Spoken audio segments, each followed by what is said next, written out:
All right, so it looks like we got a couple more people just getting logged in. So I guess we can go ahead and start off with introductions. So first and foremost, if I haven't got a chance to meet you before, my name is Colleen DeLang. I am on staff with my REALTORS. I teach for many of the associations across the state of Michigan. A little bit about my background and why I actually developed this class was I've also been an agent myself for 24 years. And I remember saying to myself, why didn't somebody show me that little tip? Why didn't somebody show me that little tip or trick that would save me 5 minutes? So that's kind of how I designed this whole class. It was all the things I wish as an agent someone would have shown me forever ago that I didn't have to stumble on. So today I am really just going to show you searching. I'm going to show you some basics, but I'm also going to show you some shortcuts that are going to allow you to kind of shave some time off the everyday things that we do. I'm going to talk about saved searches. I'm going to look at searching on the map. And I just want to apologize ahead of time. I am unfortunately suffering with a bad cold, so you may hear a few coughs and sniffles. I apologize. Came back from vacation and got this nasty bug, so I'm just going to apologize ahead of time. Today, I wish we could be doing classes in front of you guys, but we want to keep it still as interactive as possible. And what I mean by that is if you have a question, don't be shy about typing your question in the questions box. So let me tell you where that is, because as an agent, I know how it is. Sometimes we get a call or we have to step away to bottom line an offer. And believe me, I totally get that. Is totally important.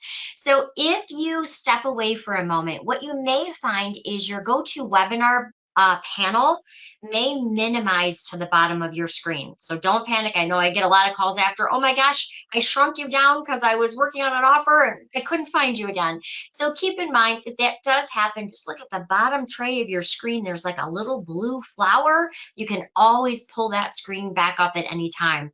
When you click on that blue flower over to the right-hand side, which is probably minimized right now, you'll find like a gold, or I'm sorry, like a orange red arrow. If you open that up, you're going to find a couple little helpful sections. The first section is the questions box.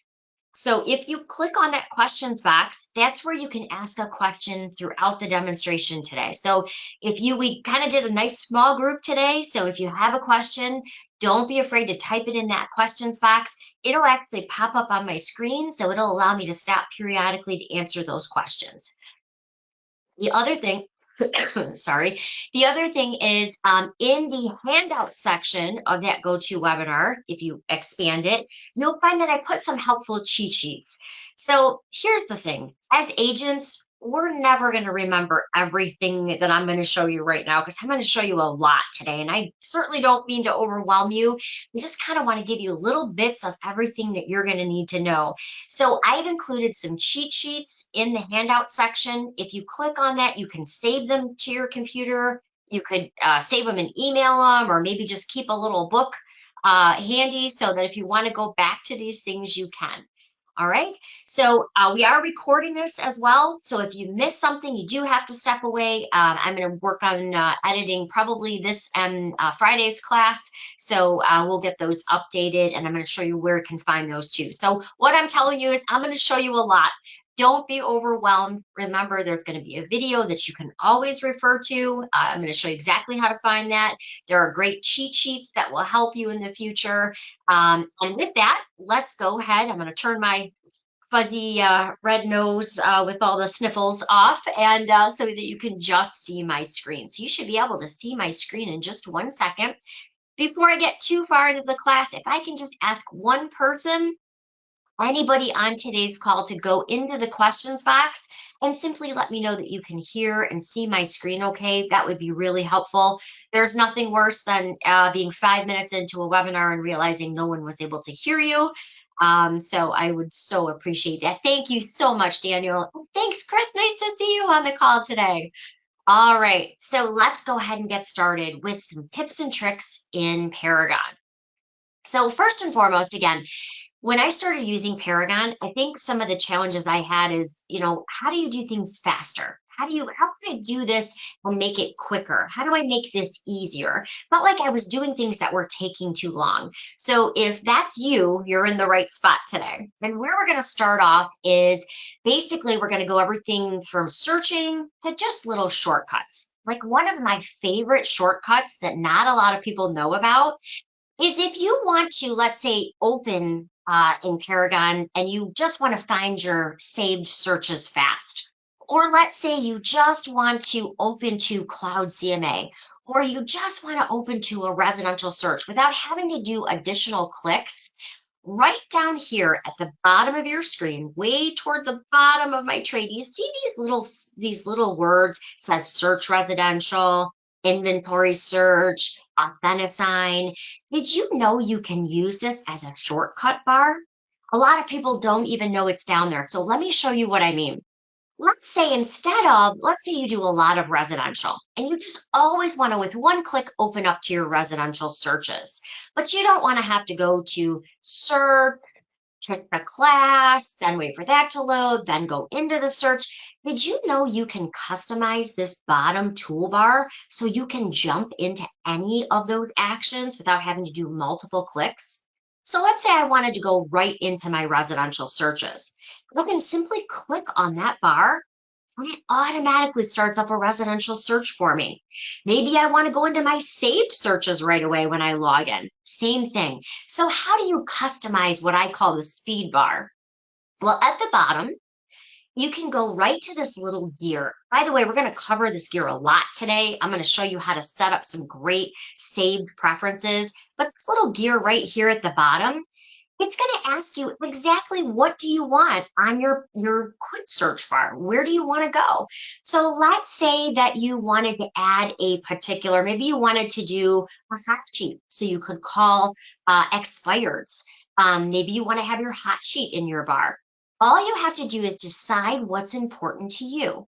So right now, these are my 6 things in my bar. If I want to take something out, let's say I want to take out these 2 items, I can simply remove those 2 and I could add something in its place.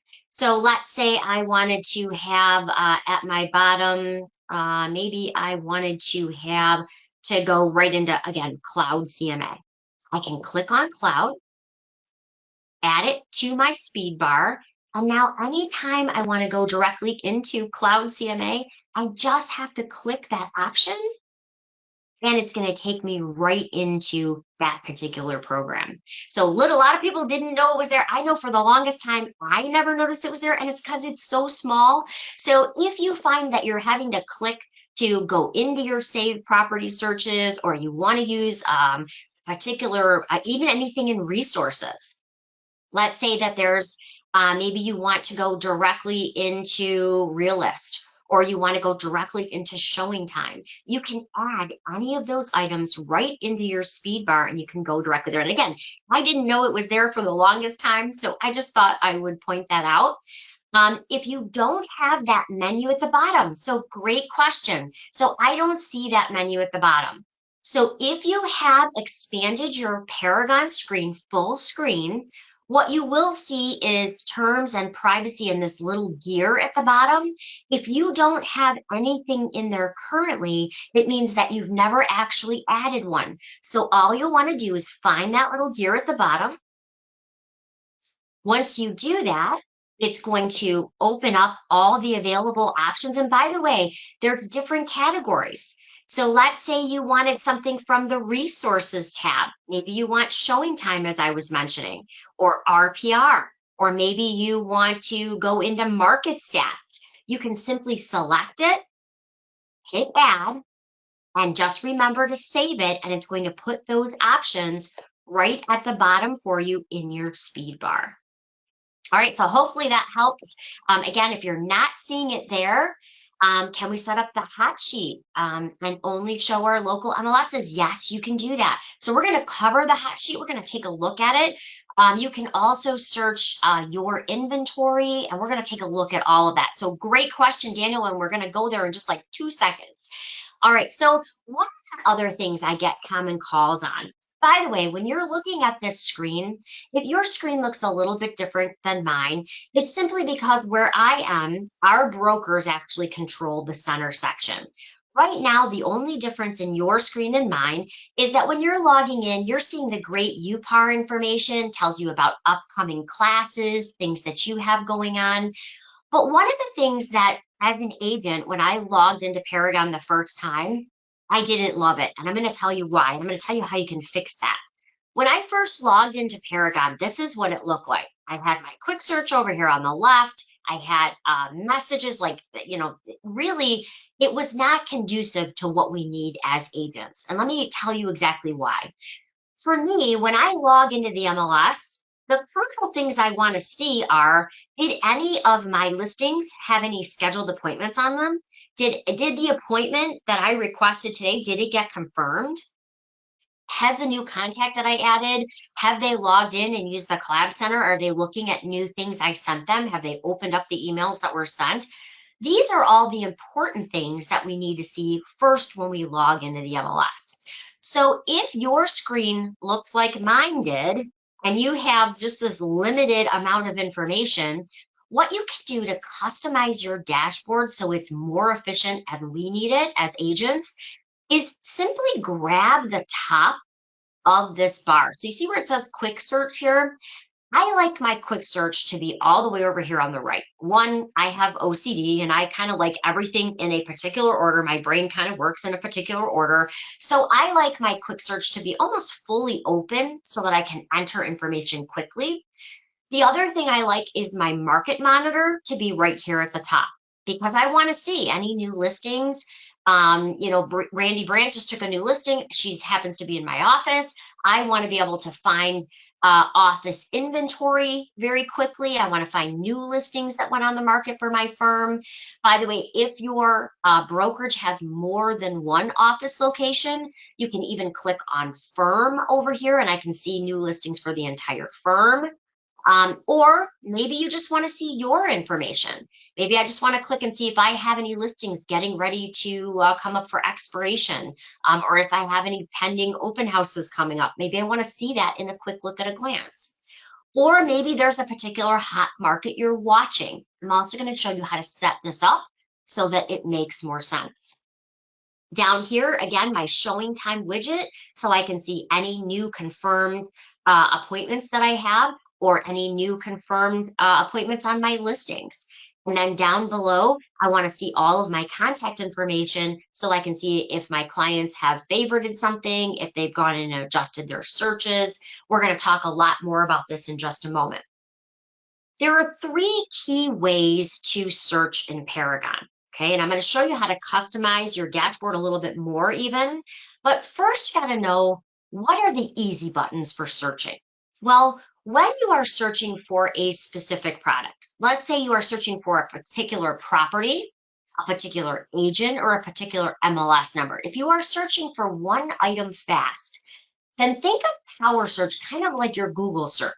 It's a great way to find one property fast. So if I am looking for, let's say I just got a floor call, it's 123 Cherry Street. I can go to that Power Search, simply type in 123 Cherry Street. Of course, actives and pending shoot up to the top, so you see those first. But let's say 123 Cherry Street, and this happens to not be an active listing, but let's say 123 Cherry Street has closed a few times. When I want to see those recent 10 records, I can click on Listings 10. I can immediately pull up all those 123 Cherry Streets. And now I can start going through those particular listings. So think of the Power Search as a great way to find one agent. Let's say you're getting ready to send Chris Gremain an offer on his new waterfront listing. You could type in his name or another agent name. I could then jump down to his contact information so that I can go ahead and give him a call and let him know I have an offer coming on his property. So the idea is if you're looking for one agent, you're looking for one address or one MLS number, this Power Search is really helpful when you're just trying to find one thing fast. All right, so One of the complaints that I had as an agent, and it was very frustrating to me, and that's why they love and hate me at the MLS, by the way. I will tell you things that I like, things that I don't so much like. One of the frustrations that I had was buyers were finding things faster on Zillow and Realtor.com and Redfin than I was able to find them. That was a real problem. So I talked to Brian, he's basically our chief technical officer, and I said, Brian, system, why is a client able to find information and text it over to me faster than I can find it in the MLS? So he said, well, tell me what you want. And I said, I want one field where I can enter up to 30 addresses at one time, hit enter, and find it faster than the client. And I want to be able to find more information than they can find. I want to be able to see the seller's disclosures and email them. I want to be able to find all of the agent details quickly. I want to see who has it listed in a glance. So he said, well, so he started building what we call our full address search. But I said, you know what? Not only do I want to enter it, but if they email it to me and they found it on one of these other sites, I want to be able to copy and paste it in that field. And he's like, wow, you're kind of asking a lot because we got to be able to find directionals. We got to be able to find whether it's street, boulevard, or lane. And how do we do that? So what we did is after about a year and a half of testing it out, we created something called the full addresses field. And the full addresses field does just that. It allows you to enter up to 30 addresses in one field, find whether it's North Gratiot or South Gratiot or East Gratiot, it will still pull it up. And this is exactly how it works. So I love the full addresses field. I've added it right into my quick search over here. The quick search, again, you can customize what fields you want to be there. You can save your quick searches. But one of the things you're going to want to add is this full addresses field. So if I am looking for, let's say that a client calls and they want information on 41539 Wessel Drive, I'm going to leave off the drives, the ways, the places. It's automatically going to search those for me. Maybe they also want information on 356 West Street. Again, I'm going to leave off the streets, the ways, the avenues, things like that. So it's very Google-esque. Maybe they also want information on 123 Main Street. As you can see, I'm just hitting enter after each one of the addresses. But let's say Chris Germain has just listed this great new $1 million waterfront home. You want to find it, but you can't remember, is it on South Lakeshore or North Lakeshore? So instead, if you don't know, you can always use the asterisk, kind of like a wild card. So I can type in 123 asterisk Lakeshore, and I'm going to be able to find that particular property. So the great thing about the quick search is, again, that full addresses search makes it really, really easy to find multiple properties at one time. Again, if I were doing this in a real life search, I would probably do my statuses as active and pending, so I only see the ones I want to be working with. But the nice thing that I like so much about this full addresses field is you can literally tab your way through the information. So this is a great way if you get a call, you want to find a few properties fast, great way to enter just a little bit of information and get all of your results at one time. All right. A couple other things is if you want to add a particular field, let's say you don't have the full addresses field in your quick search. Really easy to add what fields are important to your business in the quick search. Because let's face it, everybody has a different niche. Maybe you're doing acreage. You want the acreage field in your quick search. Maybe you want year built in your quick search. Maybe you want zip code in your quick search. These are all things that you can add. I was just doing some training in Detroit, and it's such a big area in Detroit. They were explaining that searching by map is really very difficult. It's much easier to search by zip code the way it's broken down. So if there's a particular field that is helpful in your business, you can add it to the quick search. You're just going to go to that same kind of looking gear icon that I showed you earlier. Again, almost every page of Paragon has that. If I go to that gear, maybe, let's say maybe acreage is important. I want to add that. So you can remove or add fields. But one of the things that I really like here, I'll remove this quickly. Maybe I want to add acreage to my quick search, but maybe I want it more toward the top because that's a field I use quite often. You can always grab that and drag it into the position you want. So you don't always have to scroll all the way down every time you're trying to find a field that you use quite often. And all you have to do is hit apply, and it's going to put acreage here for me at the top, exactly where I want it. Let's say for a moment you don't have that full addresses field. Here's a quick way to find it. So I'm going to go ahead and remove it just so I can show it to you. Just go to this find box. If you're looking for full addresses, type in the word full. It's going to immediately show you the full addresses. Simply add it in. And I'm going to go ahead and now drag that maybe up by acreage. Maybe I want that more toward the top. Sorry, my mouse keypad is a little tricky here. I'm going to drag that up to the top. I want that by acreage.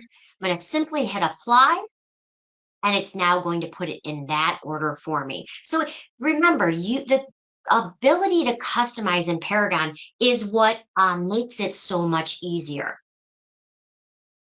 So great question. Okay, so one of the questions is, and Daniel has really good questions. He said, one of the things that I noticed is I used to be able to type in agent name and it would show me the agent's inventory. So there's been some changes in the MLS, and let me kind of explain. So right now, Daniel, it will actually, if you type in the agent name, it will give you the agent record. A few years ago, there was a lot of controversy in agents being able to filter by commission. And as you know, with the commission lawsuits, hot and heavy as they are, there's now 27 copycat commission lawsuits going around the United States. So lots going on with commission lawsuits these days. One of the things that they didn't want agents doing was filtering properties, filtering them out by the agent name. And so meaning not so much being able to find them, because obviously we still get calls. You know, it might be Chris Germain's sign in the yard. I still have to be able to find that by his name, right? But we don't want agents to be able to filter listings that they're going to show or listings by a particular agent name. So let me show you what we had to do to accommodate that so that we still met with not being able to filter by commission, because unfortunately, and it goes a little bit deeper, I've even had broker friends that have mistakenly made this comment. Well, ABC Realty, they're a reduced commission. I don't want to work with them. They don't pay what they should. Those terrible types of comments, unfortunately, led to changes that we had to make in the MLS. And you're right. Used to be able to go and type in an agent name, see their inventory. That also allowed you to filter it out. Now, can you still find listings by an agent and by a particular company? Yes, but you can't filter them. And that's why there's a little bit of difference in that power search. So let's take a look at how you have to do it now. So in order to make sure agents weren't doing the wrong thing or brokers weren't doing the wrong thing and filtering by commission, then one of the changes that was made in order to find an agent's inventory or find an agent without being able to filter it out of the MLS, you can still go to search, but now there is a new way to search. It will say search agent or broker inventory. So you can find an agent contact. But if you are looking for an agent's inventory, let's see, just use myself just very quickly. You can type in an agent's name or a brokerage name. It will still show you that agent, and you can click view my listings. But what it does is it doesn't allow the agent to filter on it. You can still search on it, but you have to know you can't say, okay, don't show me anything from Colleen DeLang because I don't like her and I'm not going to work with her, or she doesn't offer enough commission, or whatever it happens to be. So this way you can still find it. So let me go back to that. That's something relatively new. It's kind of about in the last year. You're going to actually go to search. You want to see all of an agent's inventory. You're going to go to search, agent broker inventory. type in that agent or office name, and it will allow you to search inventory that way. That's separate. Basically, it's kind of a separate window from the MLS. So there's no way to filter. And I hope that makes sense. I know it's not easy, and I apologize. I wish it was easier. But unfortunately, with things as they are, it's a way to make sure that agents are not filtering based simply on commission. And it's changing so fast day by day. If you've been following, on the 15th, there was quite a ruling that came down. So lots going on that. So hopefully that helps. And Daniel, let me know if that answered your question. Okay, great. Yes, I wish it was even easier, but that is the way that we have to go in and search. Okay, so let's talk about real searching. Okay, so the power search is great. You got to call, you need to find a property fast. Quick search, got to call. They're looking for a 3-bedroom in Sterling Heights, yada, yada, whatever it happens to be. Great, that's a great quick search.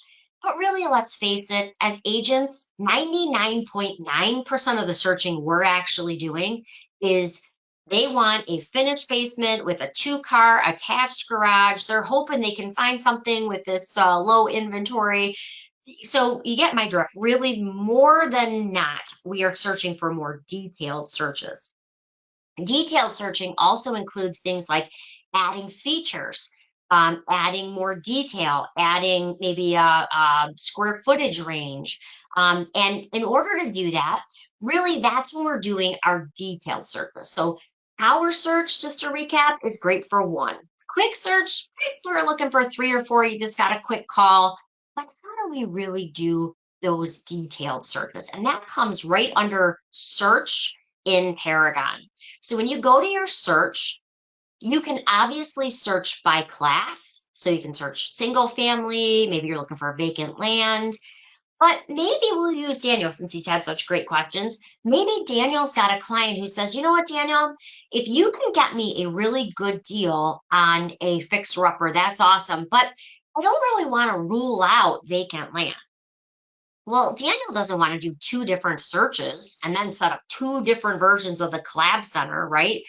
That wouldn't make any sense. By the way, the collab center I'm going to be looking at today is really where you can set up a buyer so they immediately get new listings that go onto the market with their criteria. And you can be as exact as you can make it.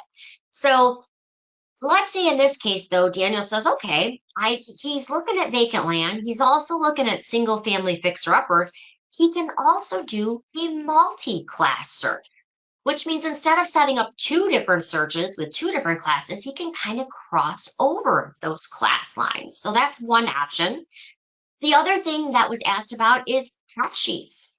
So a hot sheet is something that's either changed status. Maybe it is gone off the market. Maybe it's an expired and you want to call expireds.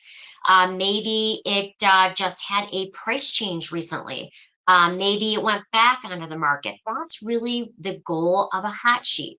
So you can actually click into the hot sheet and you can set up what you're looking for and you can see these parameters. But right below it is the auto hot sheet. And I always get that question right as soon as I click into the hot sheet. Well, what the heck is the auto hot sheet, Colleen? Well, the auto hot sheet is simply remembering the last time you logged in, and it's giving you everything from that point forward. So if you logged in 5 days ago to call expireds, it's smart enough to know, hey, show Colleen all the expireds that actually happened from the last time that she logged in. So there's the hot sheet, there's the auto hot sheet. Daniel asked, well, what if you're looking in a particular area? Well, you can put in your date ranges. You can look exactly what you're looking for. Change to expired. So these would be if you're calling expireds in a particular area, maybe a particular county or a particular area. Maybe I want to call expireds in Sterling Heights, which happens to be my marketplace, but you would put in yours. So these are ways that if you want to call expireds, because let's face it, we're all trying to get back to basics, right? We're trying to pick up more listings and more inventory. So keep in mind, hot sheets are great ways to do that. Hot sheets, again, can be located under your search. This is also where search lets you really search everything. Not only can you search agent and broker inventory, you can search upcoming open houses. how much inventory you've sold personally. You can put a date range in there. By the way, I encourage you to go in. I can't tell you how many times I find inaccuracies and a lot going on with different MLS platforms. I'm happy to say that we now share data with 97% of the state of Michigan. So we have a huge coverage map. I'll actually show it to you in just a moment. But the idea here to keep in mind, inventory is so important because now, of course, you can see 97% of the date or 97% of the data. But what happens if another agent has the listing? Let's say the agent is let's say, Mishrick, and they close out the listing and they don't give you proper credit. A lot of times this happens, and unfortunately, this messes up your sales volume. So it's very important you go in and you make sure that you got proper credit for all of your closed inventory. Because unfortunately, and I have this happen so often, a lot of times if they are with another MLS, instead of actually finding you in the roster, and sometimes they don't even have you in the rosters, that's another point. When we data share with other MLSs, we bring in the rosters. But unfortunately, there are other MLSs who don't have that capability. So let's say if Mitric is closing it out, they may not see your name. So they may pick what we call non-member. And that means you could actually lose credit for the sale. So it is very, very important you go through, and I go through mine quarterly. If you do a lot of business, I recommend doing it quarterly. And you can just look at how many closings you've had for the quarter and make sure you've gotten credit in the MLS for each one of those. So I can't tell you how many times I get calls saying, Colleen, I didn't get credit for this. And it turns out that that particular MLS didn't have the wherewithal to share rosters, and so they just pick non-members. You do want to make sure you're always getting credit. And again, you can also access your saved property searches from here. Let's actually talk just about kind of a general single family home search. So I'm going to we're going to kind of keep it generic. So I'm going to say that you are working with a buyer and he is looking for a single family home. Just like I showed you in the other searching, you can customize the fields and the order that they show up right in your search. So if mine may look a little bit different, if you don't have full addresses or zip code at the top, don't worry. It's just because I may have added a custom field in just to make it easier for my searching. If you're newer to Paragon and you don't know what goes into a particular field, remember you can always click on the magnifying glass to the right and it will tell you exactly what that field is looking for. So I'm going to say today I'm working with a buyer. They're looking for a single family home. All right. Here's one of the tips that no one ever taught me. And I swear I kept saying, this does not make any sense. So let me show you a couple quick tips, especially for you guys up in your area. I had no idea that in Michigan, there were 5 Clinton townships. Did you? I guess in my brain, I assumed there would be 1 Clinton township in the state of Michigan to make it easy. But no, there are actually 5. Just like Houghton up by you guys. There are multiple Houghtons in the state of Michigan. Now, that doesn't make any sense to me sometimes, but for whatever reason, if I start typing in a particular Clinton Township or Houghton, you can see that there's multiples. If I'm working with a particular buyer, how do I know which one of those is the one I want in Macomb County versus which one might be up in the UP? It's very confusing to tell, in my opinion. So let me show you a little tip. Actually, what we use is the federal identification number. So basically, this first 2 digits actually identify what county. But I'm going to be honest, as an agent, who the heck is going to memorize all of those numbers, right? Nobody. So here's a little tip. So if I am looking for the Clinton Township in Macomb County, okay, I can type in county. By the way, I would probably move county close to the area, makes it a little bit easier. But if I'm typing in Macomb County, I can see that starts with a 50, Okay, so literally, if I was looking for the Clinton Township in Macomb County, I would know that this one, starting with the 50, would be right. But let's face it, I don't really have time for that. So here's another tip. If I want to narrow it down to Houghton County or Macomb County, I can literally put in county, move that above the area field if it makes it easier. Now, when I type in Clinton Township, I only see the one that's going to be in Houghton County or in Macomb County, the one county that I typed in down here. But here's another tip that I did not know. And hopefully you find this beneficial up there. I've not sold property. I grew up, believe it or not, in the Keweenaw Peninsula. I spent almost every summer up there, just past Eagle River. And gosh, I have to tell you how much I miss it. It was just beautiful. I can't think of a more beautiful place in my mind than the Keweenaw, and especially through the summer. Although Lake Superior was amazingly cold, even in the summertime, it was still the most beautiful place I think ever. But if you are trying to find a group, so let's say it this way.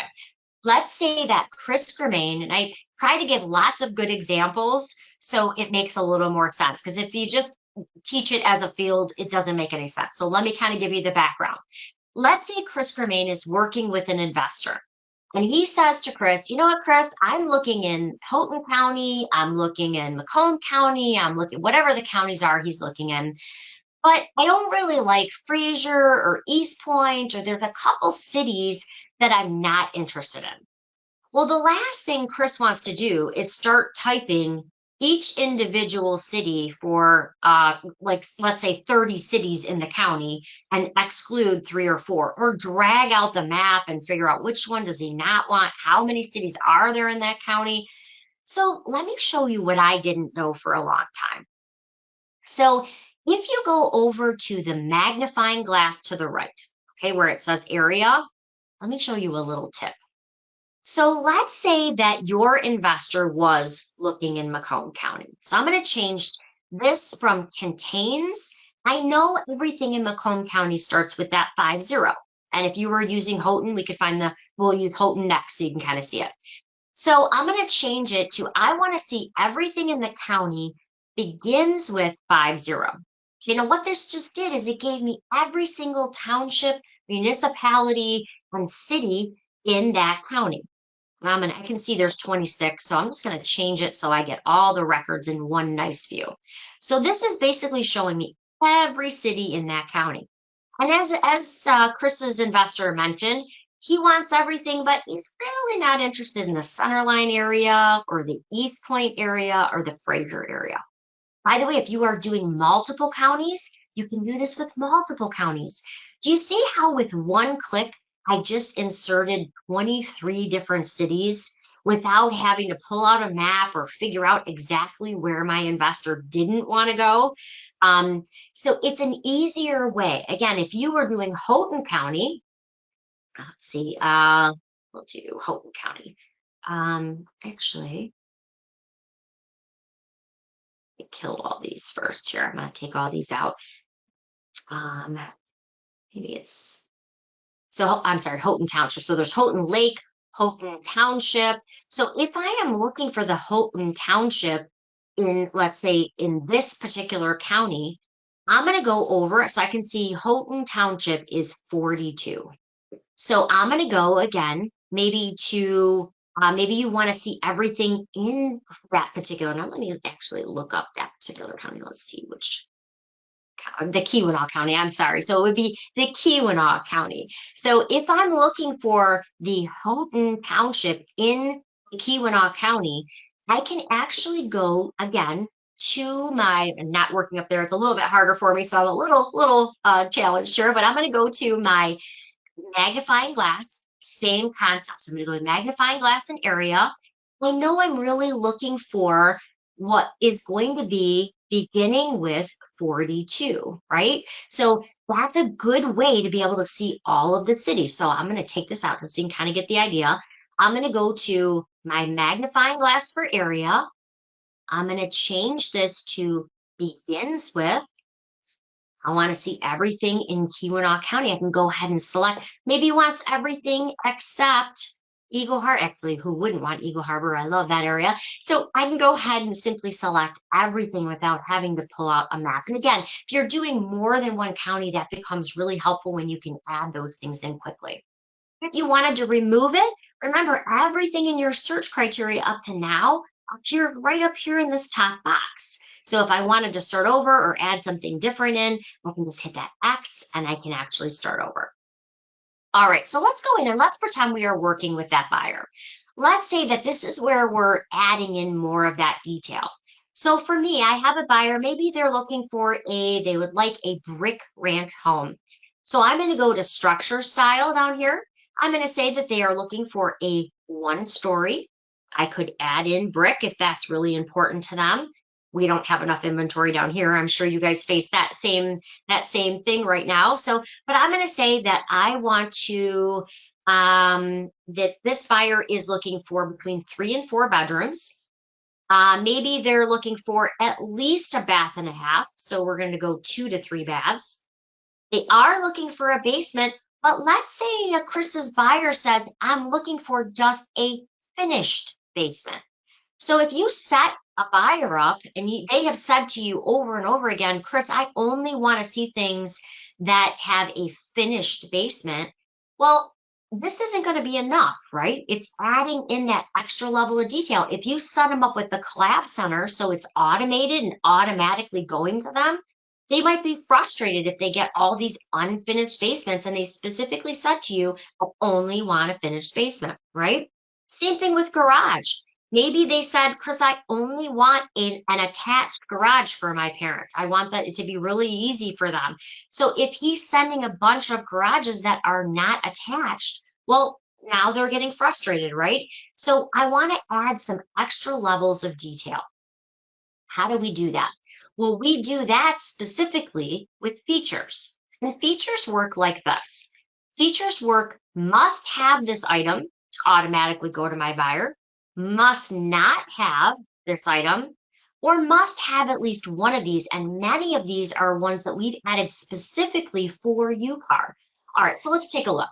So let's say that Chris's, we'll use our attached garage. Let's say Chris's buyer says we must have an attached garage. In order to make sure that they're only getting properties with an attached garage, I'm going to type that in the features section. Must not have. I'll have a good example for you. So I recently closed a house in Lenox over here in Macomb County, and Macomb County over by me is a pass and fail well and septic. I'm going to kind of give you the background so it makes a little bit more sense. So it was a husband and wife. They were going through a divorce, and he lived there previously. He now they're going to closing, but in Macomb County, you have to have a pass or fail well and septic in order to convey the property at the time of closing. So unfortunately, although the husband said the septic was new, it in fact was not new. It was in fact 17 years old. And worse off, the husband put a swimming pool on top of the septic field, which you should never do, by the way, because what happened was the weight then crushed the septic field. And the long story short, it was leaking like a sieve, right? And so we could not close. So a lot went by. We found out it was going to cost $17,000 for a raised engineered septic field, which on a $130,000 house is a big swing at the closing table when you have all this drama going on. So when she called me to purchase her house shortly after, the first thing she said to me was, Colleen, don't you ever show me a house with a septic field. Makes sense, right?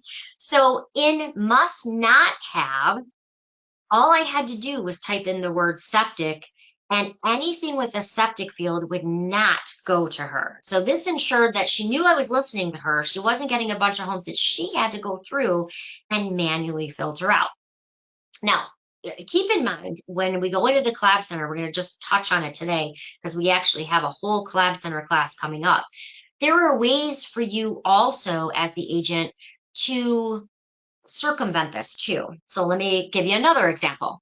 Had a really nice closing with this just wonderful lady. We became such good friends. One of those times where you just have this great client who just becomes a lifelong friend and a lifelong client at the same time. So we're sitting at closing, and she said, my sister's getting ready to look for a house. I'm going to give her your contact information. And me thinking the sister would be like this wonderful woman, not so much. They apparently were polar opposites. Kid you not, second call with the sister, her words to me were, Colleen, if you send me one more house with yellow siding, I'm going to fire you and get another agent. And here's me, I'm like, geez, I don't remember you ever telling me you didn't like yellow siding. I'm so sorry, And by the way, there is no button in the MLS that says, hey, remove all yellow siding homes. So there is a way to still use the Collab Center where it sends it to you, the agent, first, so you can preview it. And you can say, okay, it doesn't have yellow siding, and now it can go to the client. So there's some great workarounds in the Collab Center that we're going to talk about. But in this case, she did not want to see anything with septic fields. This eliminated me sending her a bunch of stuff that she really didn't want to look at. So keep in mind how features work are must have, must not have, or must have one of these. Maybe you have a client who has a home business, and he either needs a pole barn or maybe an oversized lot to be able to put up a pole barn. So as long as it has one of those items, then it would go out to that client. So in has one or more, I could say if it has a pole barn or an oversized large lot, then it could go to that client. So there's ways that you can work through these. But if you're like me, by the way, there's over 5,000 different features available to you. And I know that can be overwhelming. Like, what do you type in? What is the keyword for that? So let me show you another little trick here. If you click on that same magnifying glass, so the same magnifying glass over to the right of the features, it will break them down into category. So going back to kind of our basement type, if we must have a finished basement, here's how we can ensure they're only getting that item. Other ones, let's use garage. Must have an attached garage.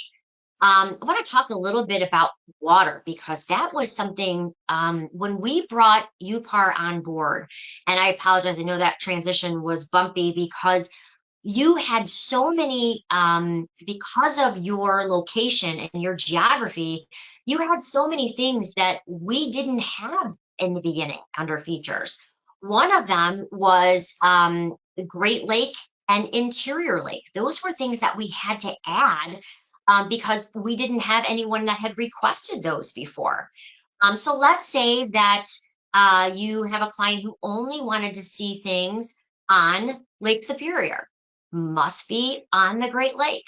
We have clients where I am that have a boat, and he doesn't care if he has canal frontage or if he is right on the lake, or if he just has Clinton River access. He just wants to be able to get his boat to the lake, right? So that's when that must have one or more really becomes handy. Other options are, let's say you have a client who only wants to buy land contract. I swear I have a client who can afford to not buy on a land contract, but that's all he wants to look at. I think it's just to torment me, quite honestly, especially in this market. But keep in mind, you can even search by financial terms. So let me go back to that. If I scroll down, and there's everything from heating types to, again, private roads. But let's say that you only want to send things that the seller has okayed for land contract terms. Here's where you could actually say, okay, must have land contract terms selected, or I don't want it to go to this particular buyer. So there's pretty much everything in here. As I mentioned, there's like 5,000 different features. You can actually go in and be as specific as you want. Now, here's another thing that I sometimes still don't understand.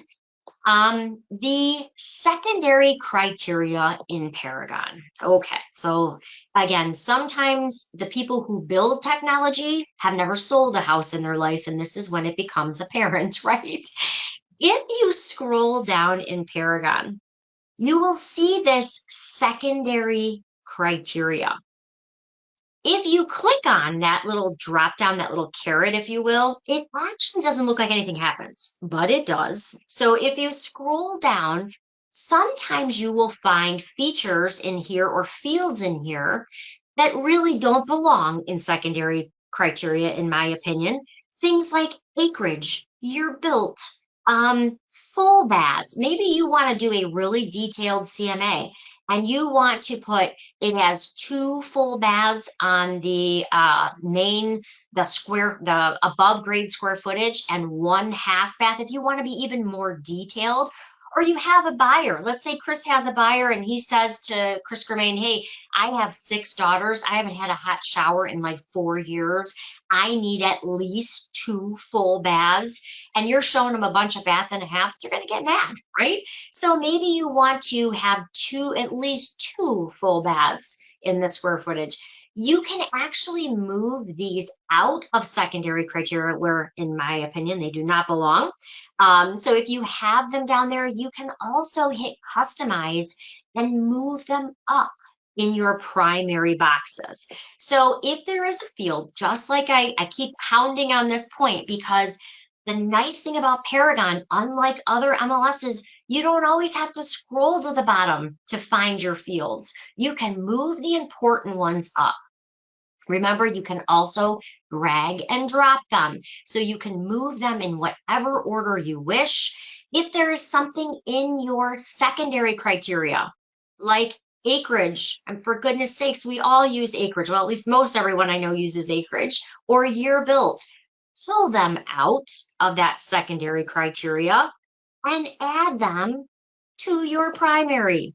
So if I am looking for year built, I don't want that in my secondary. I want that in my primary. So simply add it there. It will always drop that field at the bottom, but of course you can drag it wherever you want it to be. All right, so hopefully that makes sense. I will never understand why that box is really there, except to put things that maybe you don't search on very often, but make sure you've got that important search criteria right up here at the top, okay?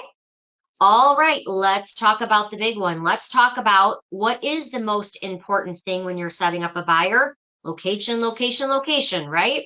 So if you have a buyer who is very specific about the area, now you could go in, as I showed you, and start typing in areas. You could type in whole counties if you wanted to.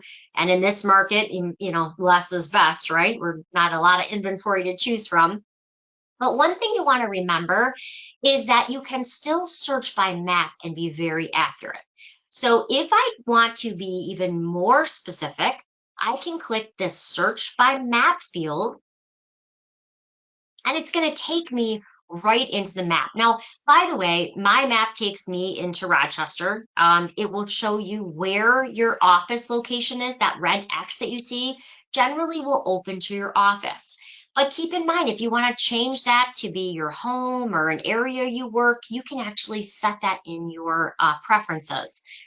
But let's say that this particular buyer that Chris is working with, maybe he wants to live no more than 5 miles from where he works. You could actually type in a work address. And by the way, the best way to do this is also great when trying to find comps for a listing. Simply go to this box, click the magnifying glass that you see, and it will bring you right to that location. Because I don't know about you, you could zoom in and out, but I swear every time I do that, I don't know if it's my fat fingers or I don't know how it is, but every time I try to do that, all of a sudden I'm looking at like all 7 continents and I'm trying to backspace, like go back, go back. So it's just easier to simply put in an address and zoom right in. This is also, as I mentioned, really helpful for comps. If you are looking, let's say, in 1 mile from that property address, you're trying to find comps. As you can see, I didn't really put in closed, so I've got everything here. But I can actually draw a 1 mile radius. Jump back to criteria for just a second. By the way, these tabs always stay open, so you can jump from your map to criteria. And just for the sake of our example here, I'm going to say that I am looking for a couple comps, just to give you an example. You say I just want to go back. What an appraiser would do would be 6 months in this area. So now let's go in and look at our map. Okay, now we've got 6 months, not a whole lot, as you can see, closed in 6 months in that huge area. But now I can quickly see those comparables. If I click on those numbers, those little flags here, it's going to show me that comparable right over here.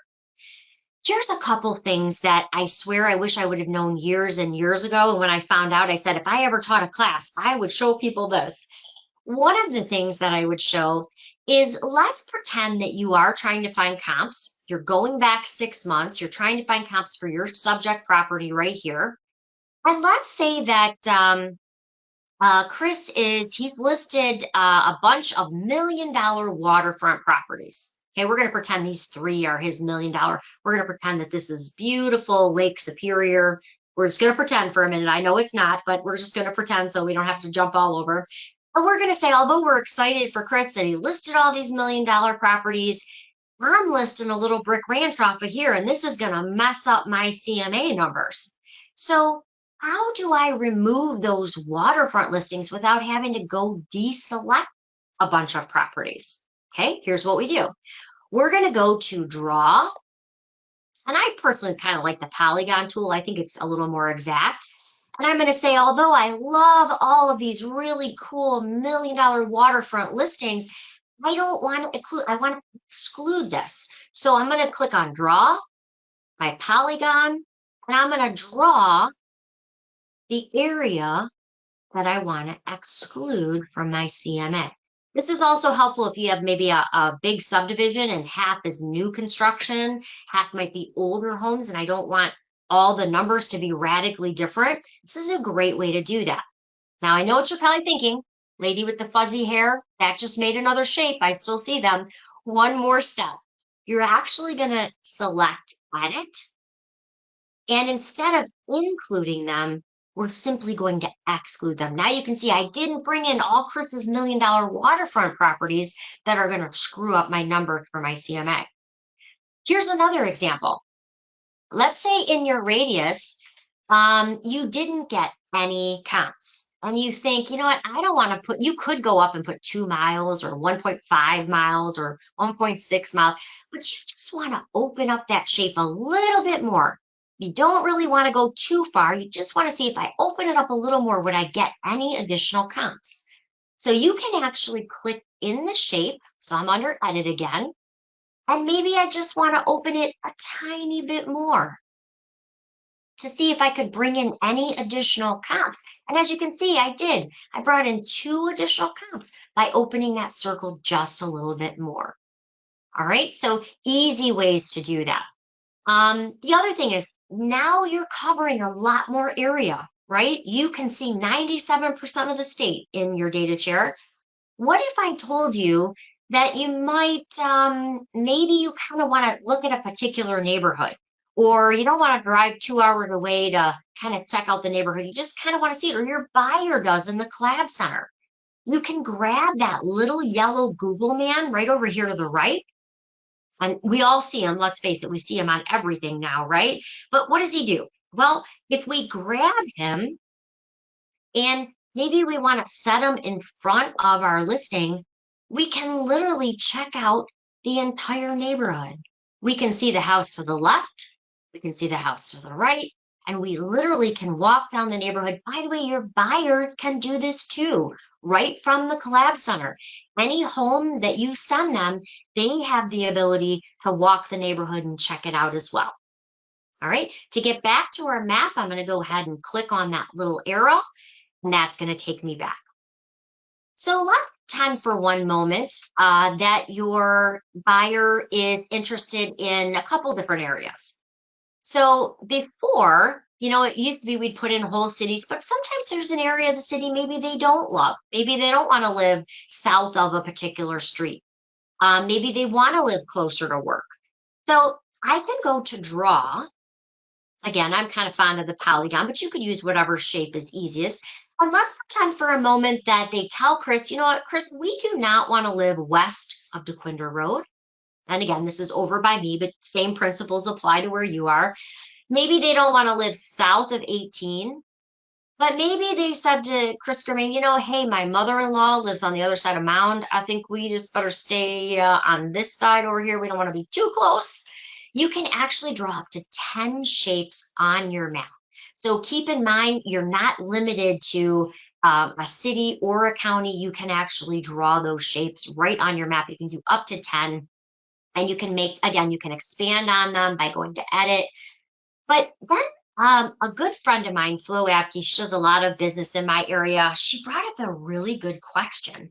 And I thought, wow, this is another one of those things. If I ever taught a class, this would be something I would want to teach. Let's pretend for a moment. I'm going to take a few of these off just so it's not so overwhelming.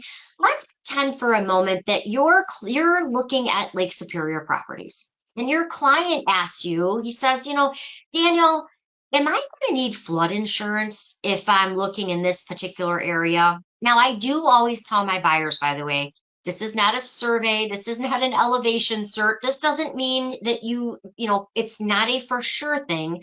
What it does is it does allow me to add the FEMA maps to see if it would probably need flood insurance. So let me show you what I mean. If there are layers that you would like to add in, such as flood plains, you can actually click on this layers button right here.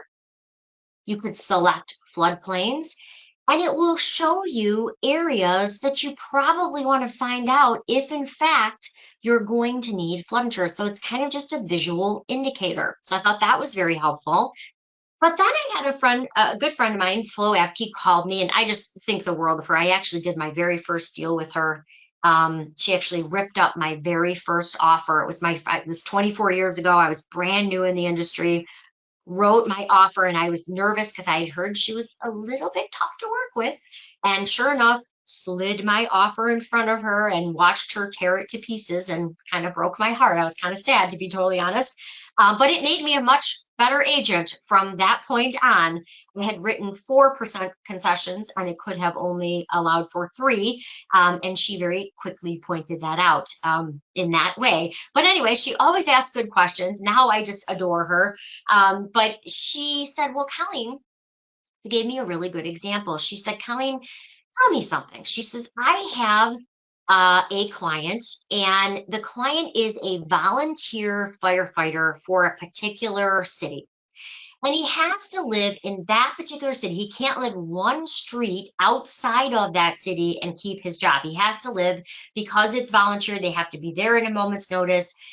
On your map here that I'm looking, and I'm drawing my shape of where my buyer wants to live, I figure that out. I thought, wow, that is a really good question. So basically, he had to live in the constraints of Utica. He could not live outside of Utica, not even one street, in order to keep that job. So if you are interested in seeing where those search lines should be drawn, you can also go back to these layers. I'm going to remove the floodplains, and I'm going to add the municipality lines. Not only can you see exactly where a municipality will start and stop, but you can even label them to see exactly where your search lines should be. I thought that was a great example. And being that you guys cover such a large area now, I thought maybe that would be helpful when you're trying to draw out a particular search, but they want to stay in a particular county or a particular, you could do it for counties, by the way. You could do it for municipalities, townships, and cities. If you want to do it by county, you could do that as well. You can apply the county lines to a map. You can even go so far, and by the way, you kind of got to zoom in and out sometimes for these layers. But let's say you had a client who wanted a little bit larger lot space. So you wanted to add those parcel lines on. So maybe you want to be able to see a particular parcel. You can actually go into a parcel, even if it's not listed. You can click in there and you can get some information about that particular parcel. And as you move in and out, you can see it will even show me what the lot lines are for that particular property. So a lot you can do when you're going in, when you're setting up your buyers, when you're looking around and finding out exactly what your buyers want, and adding that into your criteria. Now, for the sake of time today, because I kind of want to show you a few things for buyers and the collab center, although don't worry, I know your head is probably spinning by now. We're going to have a whole class coming up in a few days on the Collab Center that you can register for. We're going to take you through A to Z in the Collab Center. I just kind of want to show you some basics here. So I'm going to say we've got our buyer criteria. He's interested in a basement. He is obviously looking for actives, and he's looking in Sterling Heights. Narrow down my scope here a little bit just so we don't get too many properties. Oh, I see we got a question here. Let me bounce into the question panel. Gretchen. So she said her map is in, and Gretchen, you are correct. If you actually move your map, you can move it as well. It does work, and you can do the same thing. There was a question of, I don't think my Paragon is working because it just moves my map. So Gretchen, I will walk you through that because you can actually move your map with your cursor. What you want to do is you want to, and I'll go back to it, there is a little trick. If you have a touch screen especially, you can click on the polygon, make sure you have the plus, then you're going to left click to start, and that will keep your map from moving. So we'll go back to that in just a second when we cover more mapping. But very good question. That's happened to me too, so I know exactly what you mean. But right now we're going to actually go in. We've got our criteria set up. And what we're going to do is we're now going to search. Now, just like I showed you in the customizing of your search fields, and I say this with all due respect, in my 24 years, I feel like I have been really lucky. I have worked with some amazing realtors that I can't wait to work with again. And unfortunately, and it's been very few, thankfully, I have worked with some agents that I swear if they never send me another purchase agreement on a listing, I will be absolutely thrilled. The number of great agents is certainly much, much higher. However, with those great agents, if I'm going to look at 20 houses in this market, if I'm going to look at 5 houses, I'm lucky. But if I'm going to look at 5 houses, guess what? Those great agents are agents I'm probably going to put at the top of my showing cart, right? So if you have not done this already, here's a little tip.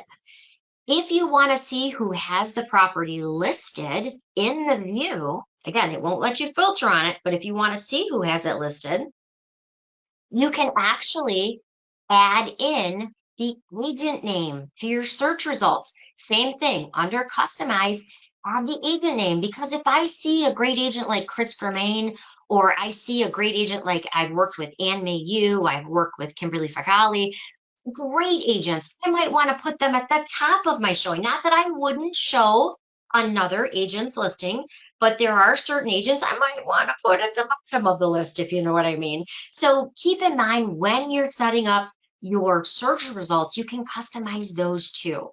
Not only can you add in fields that might be important to you, but you can also move the columns around. So maybe school district is really important to you and you want to see that right here without having to always scroll over in your list. Keep in mind, you can drag and drop those fields into whatever position you want. They will save your preferences that way. But keep in mind, it's also really helpful too, especially when you're looking at actives, when you can very clearly see who the agent is that you're working with. All right, so now, if you were just pulling these up and you wanted to quickly text them to a buyer you were talking to, and let me show you a couple of good examples here. Let's say that I'm looking at these, I go through them, and I've got about 5 or 6 selected that I want to send over to my buyer. I have OCD, so for me, when I look at this, it gives me anxiety because I've picked 5, but really I'm seeing this giant 20 list. I don't like that. So if that's you and you want to only see what you're working with, you can hit this checked button. Now it eliminates it to just exactly what you wanted to work with. If I want to text this over to my buyer, I can simply hit share and text. Maybe you have a buyer contact in Paragon you want to send them to. You could easily do that. Maybe you don't have the buyer in here yet and you want to add Chris Germain's buyer's information in here, only if you're Chris Germain, that is. I can go ahead and I can say, This is Chris's buyer. And I'm going to put in his cell phone number so that I can quickly text those over. If you wanted to email them, there's the email option as well. But what if you wanted to set your buyer up with the Collab Center so they immediately get all these new notifications for properties that become available with their criteria? Super easy to do that. All you're going to do is you're going to go to the Save button and you're going to save search as. So here's what we're going to do. We're going to call this Chris's buyer. And I want to save my search name. Now I want to marry. The hardest part of turning on the Collab Center is naming your search and marrying who you want the new notifications to go to. So I'm going to say I want it to go to, again, we'll use Chris Buyer. And we're going to put his email address as, we'll do buyer at mailinator.com. All right, so once we've saved our search and we've married the contact it's going to notify every time a new listing comes up, the next thing we have to do is hit simply save and notify. This is going to turn on that auto prospecting. So anytime a new listing hits the market with that criteria, they're automatically going to get those notifications. You can even set up how often you want them to get the notifications. So let's say Chris is working with an investor and he's getting all these notifications because he's looking over the whole state of Michigan. Well, you could say maybe you want that investor to only get that notification of new listings at 9 a.m. on Monday morning. Let's say you want it to go out once weekly on a particular day. Well, you could actually set that up. Or maybe you want to CC yourself and only get those notifications Monday morning of everything that went to your clients. You can do that as well. So the last thing I want to do is I want to send a welcome message. That will allow them to see this on their phone, on their tablet, on their laptop. All I'm going to do is go ahead and hit send, and it's going to tell them, welcome to the Collab Center. Now, I've had good luck getting clients off of Zillow and other services with the Collab Center because the Collab Center is the actual MLS data. When they're looking at Zillow, a lot of times they'll call and they'll say, hey, Colleen, why didn't you tell me about 123 Main Street? And you look it up and guess what? 123 Main Street closed 3 months ago, but it's still active in Zillow, right? So I tell my clients that I'm going to set you up with the same tool we use as agents. I'm going to set you up in the MLS. So there's never outdated information. By the way, when you are setting clients up, you can add secondary. So maybe you have a partner or a spouse that you want to also get those notifications. You can even use some limited CRM. I have a son in a little private school over here, and I actually sponsor, a lot of the sports and stuff and hand out the water bottles with my business card, things like that. So I like to keep track of where certain leads come from. So I want to know how many leads this year did I get from Jake's school. You can also print mailing labels from here. So you can actually do a lot in here that will allow you to sort of track that.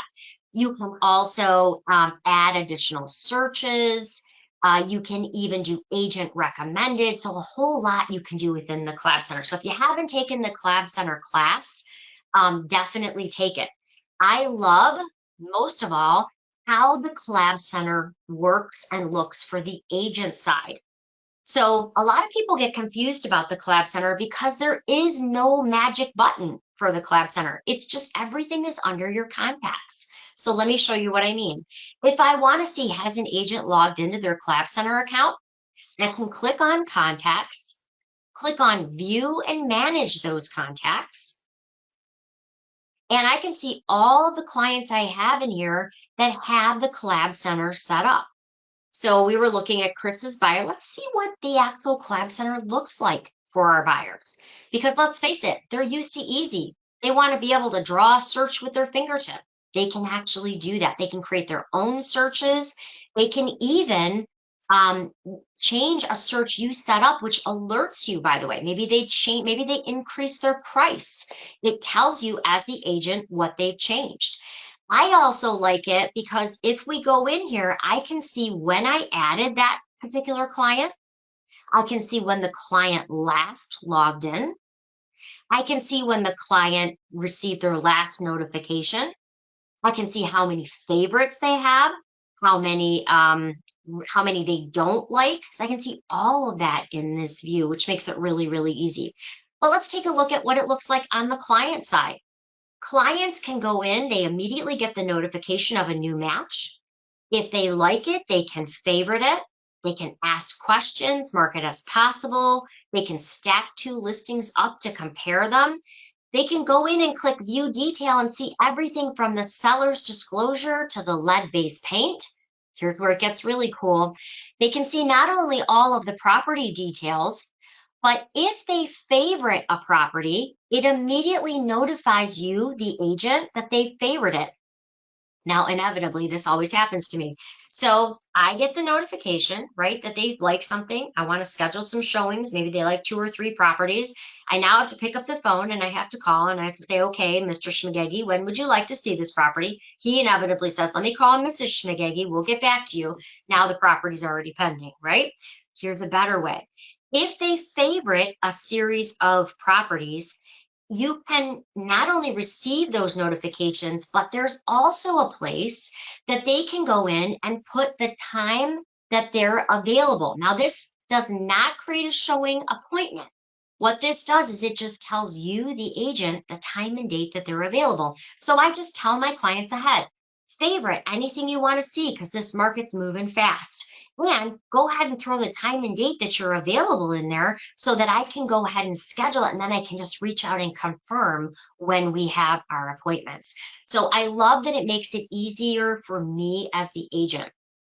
I'm going to show you my favorite feature in this before we wrap up. So let's say they did that. Let's say they went in and they favorited, we're going to say 4. That's an ABO. I hate ABOs, by the way, so we're going to skip over that one. An ABO, if you don't know, is accepting backup offers.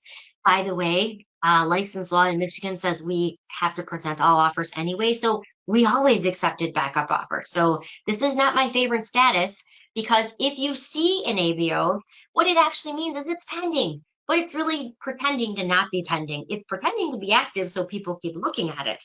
But in actuality, we do want to let our buyers know ABO means there's an accepted offer on the property. So don't get excited, especially when they've written 3 or 4 offers and now they're all excited they see this new property. It's important we explain to them what that means. So say that we went through, we have favorited a few that the client really likes. Now, what does that mean for me as the agent? That means I just received those notifications, right? Now, for me, it's going to make it super simple because I just got that my client is interested in a couple of properties. So I'm going to go into that client profile. I can see, yep, they're interested in these 5. Watch how cool this is. I see that they have 5 favorites. I'm just going to click on that number 5 as the agent. Yep, here's the 5 properties that they want to show or that they want to see that I want to show. I'm going to click all 5 to select them. And here's the magic button, right? It's called Actions. It kind of looks like a plug. And what it's designed to do is it's designed to let you take all 5 of those properties with one click and build a showing time cart. If you have not used the carts, this is one of my favorite tools and nobody knows it's here because it's hidden, right? So I'm going to say that I am going to show my buyer these properties. We're going to show Barry buyer tomorrow these 5 properties. Look what it does for you. It pulls all 5 properties in, and I love this, but it's dropping them in from the MLS. That's going to be expensive to drive that gas route, right? So I want to put them in a smart route. I want to put them in the logical driving order. Now that makes more sense, right? I can also see, let's say Chris Germain's client just called and he said, you know what, Chris, I am doing this on my lunch hour. Let's just head out right now. Let's go take a look at a couple of these. We can see what's a go and show, meaning that we're going to immediately get the lockbox. So we know that's a good one to start with. We might even want to move property 3 up because that gives me more time to get these confirmed, right, before we meet. It will also show you what is the drive time. So with electronic lock boxes, now a lot of them have 15-minute windows. I want to make sure if it's a 40-minute drive, I'm giving myself ample time. So, excuse me, so I can see here that it's going to take me 8 minutes, excuse me, from property 1 to property 2. So I can adjust that in my scheduling. I can also see if there's any blackout times or times other agents are showing the properties. So I can say, yep, I want to pick. It also will tell me if there is a central lockbox on the property. So I'm going to say, yes, I want to pick that we are showing this between 10:15 and 10:30. Yes, I have access to central lock. Now I can see, okay, there's no blackout time on the next one. It's going to take me 8 minutes. So maybe I want to show that one 10:30 to 11.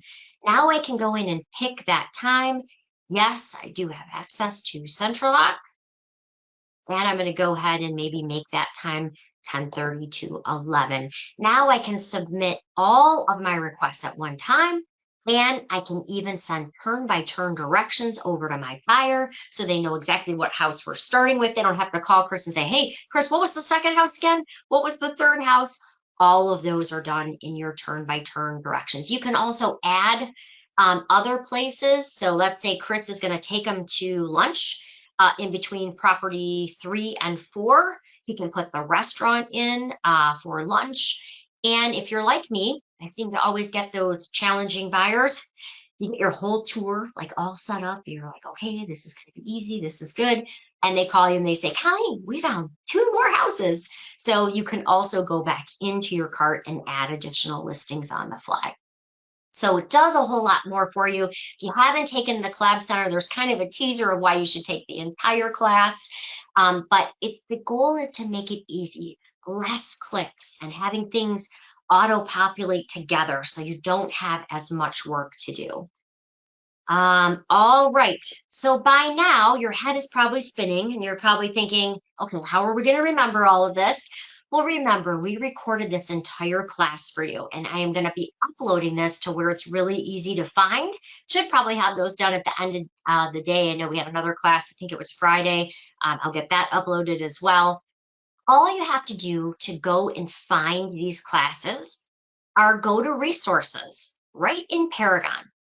Under education, I just recently became the director of education for my RealTors, so I'm actually going through and cleaning up a lot of the old videos and removing them. But under education, you will find recorded webinars. So right here, all you have to do is click on that. And what I did is I actually set up an entire playlist just for you part of classes. So you can actually go into the playlist. And you can go to the Upper Peninsula Association of Realtors, and all of our quick tips as well as our classes that we've done are right here. You can click on today's date will be in the class title. You'll be able to click on it and fast forward to maybe something you needed to see again. Or if I missed maybe a question, you want to go back to it. We did a Cuba Casa class just recently. All of those are in there.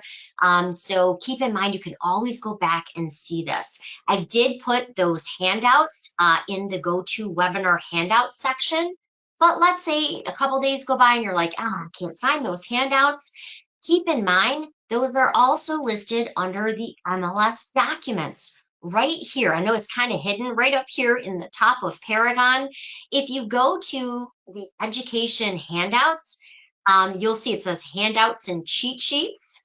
All you have to do is open that up. And let's say you had a power search question. How do I use the power search? You can simply type in power, a keyword. It will open up a PDF for you. You can save that PDF, you can email it, you can print it, but it will be a step-by-step, hopefully you kind of see this, it'll be a step-by-step walkthrough. Now, I'm not a big reader when I'm frustrated. So keep in mind, I kind of like the video. Let me watch a 20-second video on how to do that. That's a little easier for me, or go back. You can fast forward again through the class. But keep in mind, you also have support. Support is complimentary. We support all of our products, with the exception of Kubacasa. That's the only one we can't because it's an app on your phone. That's a little bit harder. But if you have a question on Cloud or Paragon or any of the products that you get through UPAR, you can actually reach out to our support. It's 7 days a week from 9 a.m. to 9 p.m. And then a person just like myself, I take tech support calls as well. Most of our tech support people are realtors. And so they're familiar. They can also help you with those time-saving tips and tricks that sometimes you need to know. So if you have any questions, you can always go into Paragon Forward Support. Let me show you where to go. Let me close this out.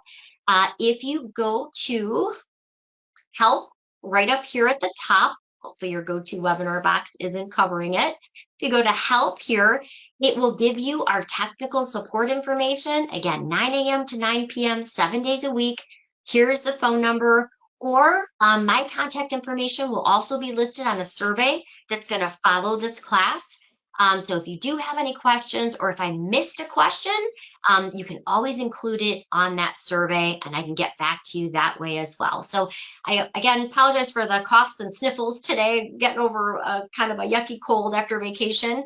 But if I missed anything, now's a great time to throw that in the questions box. Otherwise, I would really like to thank you so much for all of your time today. Hopefully, even if you picked up one quick item in searching in Paragon that makes it easier, then I feel like I've done a good job. Remember, you've got that speed bar right down here, easy ways to search. And I know we've got a lot more classes coming up for UPAR in the very near future. Excuse me. As far as we have the Collab Center, we did just do a Kubacasa class. We're going to be doing some lead generation, Cloud CMA, as well as a look at the new Paragon Connect, which is an app that you can download. So I hope that this was helpful. Thank you so much for the kind words. Thank you, Amber. Thank you, Kingsley. That made my day, especially not feeling 100%. Hopefully you were able to pick up one thing. Gretchen, if it's okay, I will reach out to you afterward on that map searching. Just remember, if you go click on the tool, you should see a plus, then left click. And I think that you'll find that doesn't move your map. And thanks, Chris, for attending. I know you've been very busy. I love following you on Facebook because I want to live vicariously through you. You're always doing fun stuff, going fun places. And so thank you for all you do for the realtor industry as well. So especially now. So thanks, everybody, for your time. Hope you have a great day. Thanks for attending. And go list some properties. We need some inventory. Have a great day, everybody.